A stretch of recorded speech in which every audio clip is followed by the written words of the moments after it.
माधोपुर नाम के गांव में किशन नाम का एक गरीब आदमी रहा करता था। वो हर रोज सुबह अंडा बिरयानी बनाता और सुबह ही बेचने के लिए निकल जाता था। किशन गांव के बीचों बीच जाकर वहाँ एक साइकिल पर अपनी बिरयानी बेचने का सामान लगाता और वहीं पर बिरयानी बेचता था। किशन की बिरयानी का स्वाद बड़ा ही लाजवाब था। उसके हाथ की बिरयानी अगर किसी ने एक बार खाई तो लोगों को दूसरों के हाथों की बिरयानी पसंद ही नहीं आती थी। और तो और किशन अंडा बिरयानी बड़े ही कम दामों में बेचता था। उसके बिरयानी का रेट था सिर्फ और सिर्फ 50 रुपए प्लेट। 50 रुपए के हिसाब से किशन उस पर ज्यादा से ज्यादा 10 रुपए ही मुनाफा निकालता था। उसे पैसों का बिल्कुल भी लालच नहीं था, इसीलिए किशन सभी लोगों को बहुत ही कम दामों में बिरयानी बेचा करता था। ऐसे ही एक दिन गांव का एक आदमी राजू किशन से, अरे किशन भाई, तुम बड़े ही कम दामों में बिरयानी बेचते हो भाई। मुझे तो लगता है कि तुम्हें अपनी बिरयानी के दाम बढ़ाने चाहिए। अरे राजू भाई, आपने बिल्कुल सही कहा, मगर सोचो, हमारे जैसे गरीब मजदूर लोगों को अगर बिरयानी खानी है तो वो कैसे खाएंगे। इसीलिए मैं लाभ का ज्यादा अपेक्षा ना करते हुए अपनी बिरयानी बेचता हूँ। हाँ किशन भाई, ये तो बहुत ही अच्छी बात कही आपने। चलो, अब मुझे भी एक प्लेट बिरयानी दे दो। ये लो भाई। किशन राजू को बिरयानी देता है और अपने बाकी के कस्टमर को भी बिरयानी देने लगता है। तभी उसकी बिरयानी खाकर एक छोटी सी बच्ची किशन के पास आकर, अंकल, आपकी ये अंडा बिरयानी मुझे बहुत पसंद है। क्या आप मुझे एक और बिरयानी देंगे?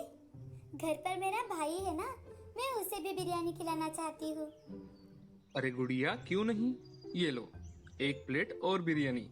ये तुम अपने घर लेकर जाओ। लेकिन अंकल, मेरे पास तो अब पैसे ही नहीं हैं। अरे बिटिया, मैंने कब तुम्हें पैसे मांगे। ये बिरयानी तुम्हारे लिए मेरी तरफ से है। Thank you uncle. वेलकम गुड़िया। किशन हर रोज गांव के बीचों बीच जाकर अपने अंडा बिरयानी बेचा करता था। उस गांव के होटल वालों को किशन पर बहुत ज्यादा गुस्सा था, क्योंकि किशन अपनी अंडा बिरयानी सिर्फ और सिर्फ 50 रुपए प्लेट में बेचा करता था। और तो और उसमें स्वाद भी लाजवाब था। तो लोग बिरयानी खाने के लिए होटल में जाते ही नहीं थे। सबके सब किशन के पास से ही बिरयानी खरीदते थे।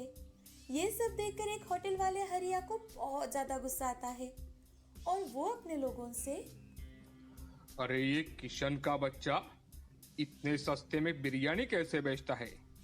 इसके बिरयानी बेचने से हमारे यहाँ कोई नहीं आता। अब हमें ग्राहक मिलना भी मुश्किल हो गया है।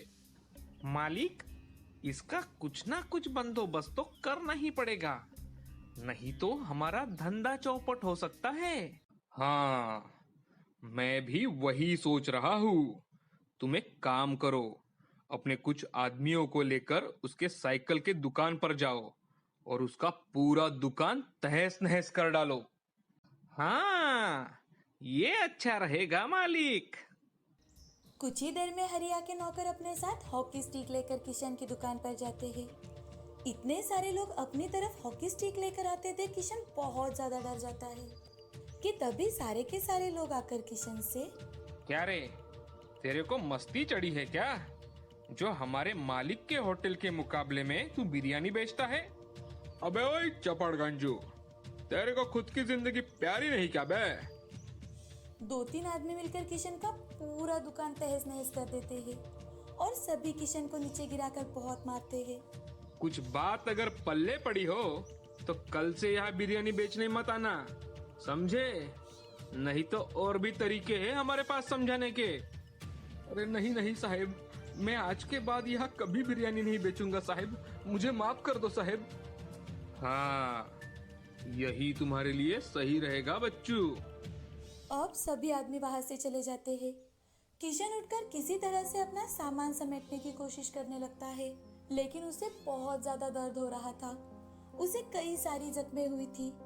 वो जैसे तैसे अपना सामान समेटकर घर चला जाता है। घर जाकर अपनी मलहम पट्टी करता है और खुद से, हे भगवान, मैंने लोगों को कम दाम में बिरयानी मिले इसलिए इतनी मेहनत की, मगर अच्छाई का तो जमाना ही नहीं रहा। अब से मैं बिरयानी कभी नहीं बेचूंगा। खुद से ऐसी बातें कर किशन थोड़ा सा खाना खाकर सो जाता है। 2-3 दिन आराम करने के बाद अब किशन मजदूरी का काम ढूंढने के लिए चला जाता है। उसे काम मिलते ही वो काम करने लगता है। बहुत थकावट वाला काम था, लेकिन फिर भी किशन वो काम मन लगाकर कर रहा था। किशन जहाँ पर काम करता था, एक दिन उस साइट का मालिक वहाँ पर आकर काम देख रहा था। उस दिन बहुत कड़ी धूप थी। अरे, ये मुझे क्या हो रहा है? साइट के मालिक वहीं पर चक्कर आकर गिर जाते हैं।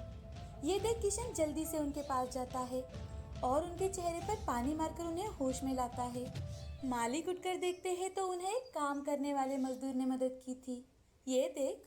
तुम्हारा बहुत बहुत शुक्रिया। आज मैंने कुछ खाना ही नहीं खाया था, ऊपर से ये तेज धूप, शायद इसीलिए मुझे चक्कर आ गए। मालिक, अगर आपको कोई एतराज ना हो तो आप कृपया मेरे घर चलिए। मेरा घर यहाँ नजदीक ही है। मैं मेरे हाथों से बनी बिरयानी आपको खिलाता हूँ। अच्छा चलो, मुझे भी बहुत भूख लगी है। किशन उन्हें अपने साथ लेकर अपने घर चला जाता है। घर जाकर मालिक को एक कुर्सी पर बैठने के लिए कहता है। तभी मालिक किशन से, क्या घर में तुम अकेले रहते हो? हाँ मालिक, घर में मैं अकेला ही रहता हूँ। आप थोड़ी देर आराम कीजिए, मैं जल्द ही आपके लिए बिरयानी बना कर लाता हूँ। ठीक है। वहाँ पर बैठे बैठे मालिक देख रहे थे कि किशन कैसे बिरयानी बनाता है। किशन अपना हाथ जल्दी जल्दी चलाकर एक स्वादिष्ट अंडा बिरयानी बनाता है और बड़े ही सुंदरता से पेश करते हुए मालिक को देता है। मालिक बिरयानी का एक निवाला खाते ही, अरे वाह भाई, ऐसी बिरयानी मैंने आज तक नहीं खाई। बहुत ही स्वादिष्ट बिरयानी बनाई है तुमने, लजीज। धन्यवाद मालिक। तुम्हारे हाथों में अगर इतना अच्छा स्वाद है तो तुम ऐसी बिरयानी बनाकर क्यों नहीं बेचते? मजदूरी क्यों करते हो? मालिक की बातें सुनकर किशन की आंखों से आंसू आ जाते हैं और किशन अपने साथ हुई सारी घटना मालिक को बताता है। किशन के साथ जो कुछ भी हुआ वो सुनकर उन्हें बहुत बुरा लगता है। तभी मालिक किशन से, किशन, तुम एक काम करो, तुम मेरे साथ होटल चलाओ। मेरे कहने का मतलब है कि सारा निवेश मेरा ही रहेगा। और हाँ, मुनाफे में भी मैं सिर्फ 25% लूंगा। मालिक, ये सुझाव तो बहुत अच्छा है, मगर मैंने बिरयानी बनाना शुरू भी किया तो भी मेरी बिरयानी 50 रुपए प्लेट ही बेचूंगा, क्योंकि मेरा बिरयानी बेचने का हेतु यही है कि मेरी बिरयानी गरीब भी खाए। हाँ, चलेगा किशन, तुम तुम्हारे हिसाब से तुम्हारा होटल चलाओ। हम होटल का चैन खोलेंगे, उससे हर गांव का हर आदमी हमारी बिरयानी खाएगा। क्या कहते हो? मुझे चलेगा मालिक। तो तुम कल ही शहर आ जाना, ये रहा मेरा पता। बिरयानी खाकर मालिक वहां से चले जाते हैं। अब किशन दूसरे ही दिन उनसे मिलने के लिए शहर चला जाता है और उनसे मिलकर उनसे, लेकिन मालिक, मेरे हाथ की अंडा बिरयानी शहर के लोगों को पसंद तो आएगी ना? हमारे हाथ की बिरयानी मेरे जैसे हमेशा 5 स्टार होटल में खाना खाने वाले आदमी को पसंद आ सकती है, तो बाकी के लोगों को क्यों नहीं पसंद आएगी? तुम चिंता मत करो। ठीक है मालिक, अब तो मैं और भी मन लगाकर काम करूंगा। चलो, आज से हमारे होटल हर जगह खुलेंगे। पहले 1 महीना हम इस शहर में होटल चलाकर देखेंगे, बाद में हमारे होटल हर गांव में होंगे। और हाँ, हमारे होटल हम जिस जगह नहीं खोल सकते वहां हम हमारे होटल के नाम से फूड ट्रक चलाएंगे। जैसा आपको ठीक लगे मालिक। मुझे आपने इतना अच्छा मौका दिया है, अब मुझे बस इस मौके का सही इस्तेमाल करना है। अब किशन अपने नए काम में लग जाता है। नए होटल में उसकी अंडा बिरयानी बड़ी ही मशहूर हो गई। लोग आकर उसकी अंडा बिरयानी खाने लगे। अब उन दोनों ने मिलकर अपने होटल गांव-गांव जाकर खोले। लोगों को इतने सस्ते दामों में अच्छी क्वालिटी की अंडा बिरयानी मिल रही थी, तो गांव के लोग भी किशन से ही अंडा बिरयानी खरीदने लगे। दिन ब दिन वो मशहूर हो रहा था, बड़ा आदमी बन रहा था। ऐसे ही एक दिन किशन अपने गांव में आता है और अपने बॉडीगार्ड के साथ गांव में उसी जगह जाता है जहां पर कुछ समय पहले उसे पीटने वाले लोग खड़े थे।